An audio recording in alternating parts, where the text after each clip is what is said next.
আজ থেকে আর ফেটে যাওয়া দুধ আমরা ফেলে দিব না। ফেলে না দিয়ে আমার মতো দেখুন অনেক সুন্দর মিষ্টি বানাতে পারবেন ইনশাল্লাহ। তো আমি আয়শাস কুকিং শোতে আপনাদেরকে স্বাগতম জানাচ্ছি। আজকে আমি ফেটে যাওয়া দুধ দিয়ে ছানা তৈরি করে এই সুন্দর মিষ্টি বানিয়েছি।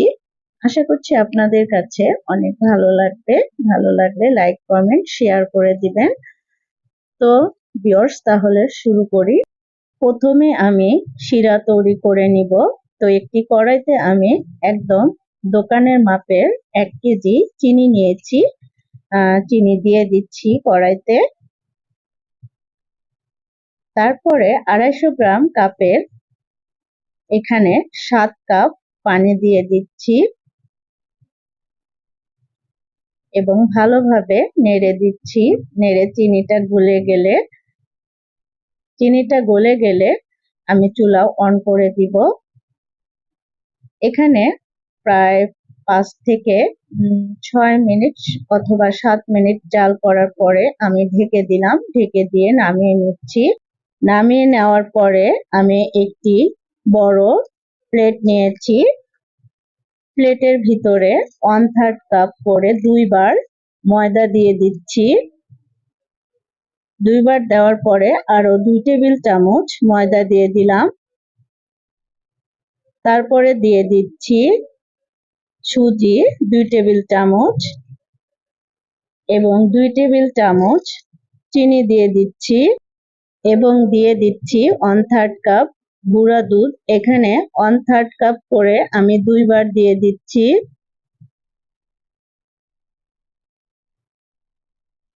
তারপরে দিয়ে দিচ্ছি হাফ টিস্পুন এলাচ গুঁড়া। এটাও হাফ টিস্পুন করে আমি 2 বার দিয়ে দিচ্ছি। দিয়ে দেওয়ার পরে এখানে আমি 250 গ্রামের কাপের 1 কাপ করে 2 কাপ ছানা নিয়ে নিচ্ছি। ফেটে যাওয়া ছানা। এই ছানার রেসিপি আমার চ্যানেলে দেওয়া আছে, ইচ্ছা করলে আপনারা দেখে নিতে পারেন। তো আমি শুকনো উপকরণগুলো মিশিয়ে নিচ্ছি ভালোভাবে। মেশানোর পরে আমি 3 টেবিল চামচের মতো ঘি দিয়ে দিব। আমি প্রথমে 2 টেবিল চামচ দিয়ে দিচ্ছি, পরে আবার 1 টেবিল চামচ দিয়ে দিব।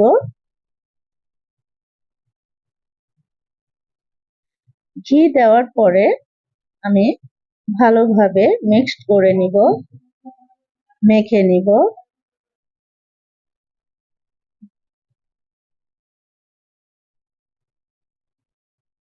এখানে লক্ষ্য রাখতে হবে, ভালোভাবে মাখাতে হবে।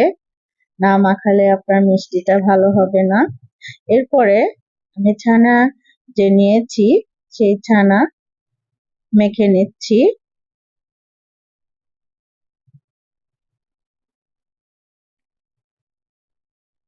মেখে নেওয়ার পরে বাকি উপকরণগুলো সব মেখে নিচ্ছি।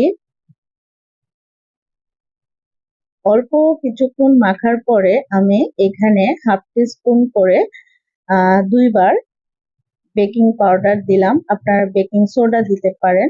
তো আমি এখানে বেকিং পাউডারের সাথে 4 চা চামচ পানি দিয়েছি। পানি দিয়ে এবার ভালোভাবে এই ছানা মথে নিব। আমি প্রায় 5-6 মিনিট ধরে এই ছানা মথে নিয়েছি। আর মাখানোর সময় যদি মনে হয় যে একটু শক্ত হয়েছে, তাহলে আপনারা 2 টেবিল চামচ দুধ দিয়ে দিবেন। দুধ দিলে ছানা নরম হয়ে যাবে। তো আমি খুব ভালোভাবে মথে নিয়েছি। মথে নেওয়ার পরে অল্প একটু ছানা হাতে নিয়ে ভালো করে গোল করে নিচ্ছি। দেখুন আমি কিভাবে গোল করছি। একদম স্মুথ বল হতে হবে, তাহলে আপনার মিষ্টি ভাজার সময় ফেটে যাবে না। এভাবে আমি সবগুলো মিষ্টি রেডি করে নিচ্ছি।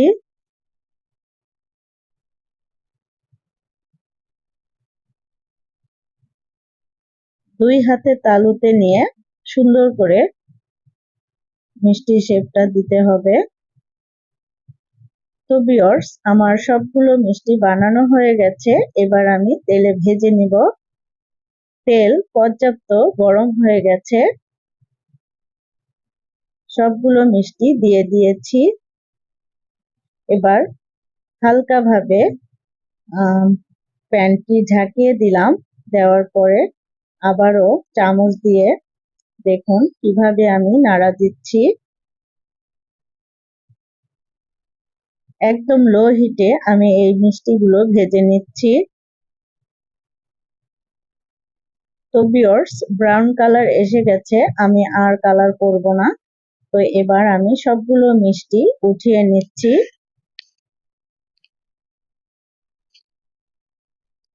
আপনারা যদি এর চেয়ে আর একটু ভাজতে চান তাহলে ভেজে নিবেন। তো আমার মনে হয় এটাই বেটার। তো আমার সবগুলো মিষ্টি ভাজা হয়ে গেছে। এবার আমি শিরায় দিয়ে দিচ্ছি। শিরায় দেওয়ার আগে আরেকটি কথা বলে দিচ্ছি, শিরা যখন আমি নামিয়েছিলাম তারপরে আবার চুলায় দিয়ে এই শিরায় একটা বলক উঠিয়ে নিয়েছি। তারপরে চুলা বন্ধ করে তারপরে মিষ্টি দিয়েছি। দেওয়ার পরে আলতোভাবে চামচ দিয়ে নাড়া দিয়ে দিলাম। দেওয়ার পরে ঢাকনা দিয়ে এই মিষ্টি আমি সারা রাত রাখবো। রাখার পরে সকালে ফিরে আসলাম। দেখুন মাশাআল্লাহ অনেক সুন্দর হয়েছে। সবগুলো মিষ্টির ভিতরে শিরা ঢুকে গেছে, একদম ফুলে গেছে। তো আমি সার্ভিং ডিশে সার্ভ করে দেখিয়ে দিচ্ছি কেমন হয়েছে। আপনাদের কাছে কেমন লেগেছে প্লিজ কমেন্ট বক্সে জানাবেন। তো ভিউয়ার্স, আমি একটা মিষ্টি আপনাদেরকে দেখিয়ে দিচ্ছি মিষ্টির ভিতরে কতটা শিরা গেছে। দেখুন একদম সফট হয়েছে। তো আমি একটি মিষ্টি কেটে দেখাচ্ছি। আপনার বাসায় ট্রাই করবেন, ট্রাই করলে অনেক ভালো লাগবে। দেখুন একদম সফট, মিষ্টির ভিতরে অনেক সিরাপ। আমার মতো করে ফেটে যাওয়া দুধ ফেলে না দিয়ে আপনারা যদি বাসায় এরকম মিষ্টি বানান তাহলে ছোট বড় সবাই পছন্দ করবে ইনশাআল্লাহ। তো ভিউয়ার্স, আজকের মতো এখানে বিদায় নিচ্ছি। দেখা হবে নেক্সট কোনো নতুন ভিডিও নিয়ে। আপনারা ভালো থাকবেন, সুস্থ থাকবেন, আমার ফ্যামিলির জন্য দোয়া করবেন। আসসালামু আলাইকুম, আল্লাহ হাফেজ।